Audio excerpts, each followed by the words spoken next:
উচ্চ আদালত হাইকোর্ট এসে ভাবলেন পঞ্চগড় থেকে একটা মানুষ ঢাকা এসে হাইকোর্টে উকিল ধরে তার পক্ষে বিচার পাওয়াটা অনেক কঠিন। সেই বরিশাল থেকে যশোর থেকে হাইকোর্টে এসে মামলা করে একটা মানুষের পক্ষে কঠিন। তিনি কি করলেন? তিনি 5টা-6টা হাইকোর্ট করলেন, রংপুর, সিলেট, যশোর সহ 5টি বা 6টি হাইকোর্ট করলেন। হাইকোর্টে বিকেন্দ্রীকরণ করলেন যাতে মানুষ সহজে বিচারটা পায়। রংপুর হাইকোর্ট করলেন যাতে দিনাজপুরের মানুষ, যাতে রংপুরের মানুষ এখানে বিচার পায়। কিন্তু উচ্চ আদালতে আমাদের উকিল সাহেবরা এক রিটের মাধ্যমে সেই যে আইনটা, সেই আইনটাকে বাতিল করা হলো। এখন দেখলাম যে শাসনতান্ত্রিক যে সংস্কার কমিশন বা সংবিধান বিষয়ক সংস্কার কমিশন, তারা এখন প্রস্তাব দিয়েছেন যে হাইকোর্টেরও ডিসেন্ট্রালাইজ করা দরকার।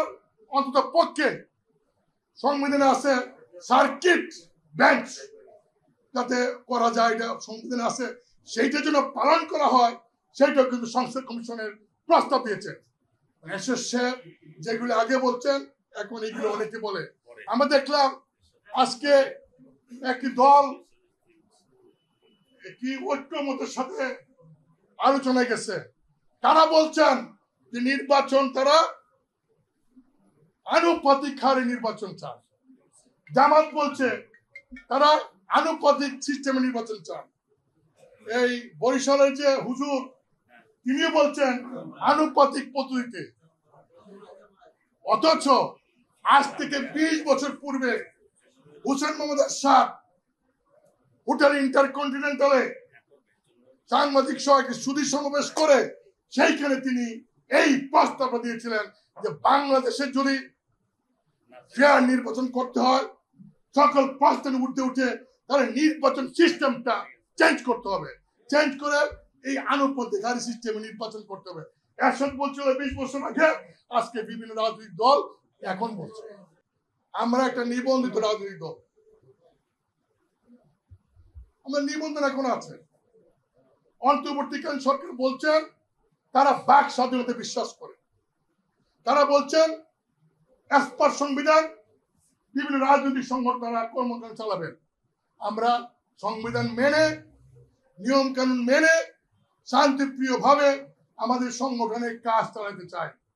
আমরা সংগঠনের কোনো কর্মসূচি দিলে কোনো মহল এর বিরুদ্ধে প্রতিবাদ করেন, এবং সেই প্রতিবাদটা যখন করেন, যখন দেখি সরকারের মহল থেকে কোনো ব্যবস্থা নেওয়া হয় না, তখন আমাদের কাছে প্রশ্ন আছে তারা এই কাজটি যে করছেন সরকারের সমর্থন করছে কিনা, এই প্রশ্ন আমাদের মধ্যে আসে।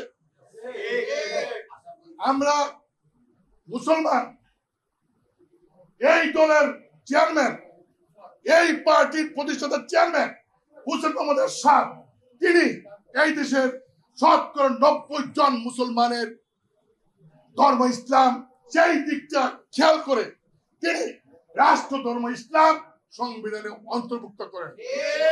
সেই দলের সদস্য আমরা। সেই দলের পক্ষ থেকে আমরা যখন একটি ইফতার পার্টি করব, ধর্মীয় অনুষ্ঠান সেইখানে বাধা দিবে রাজনীতির নামে, এটা আমি মনে করি ন্যাক্কারজনক। গতকালকেও জিএম কাদের সাহেব এবং আমরা ঢাকা মহানগর উত্তরের ইফতার পার্টি গিয়েছিলাম, সেইখানেও বাধা দিয়েছে, আমাদের কয়েকজন লোক আহত হয়েছে।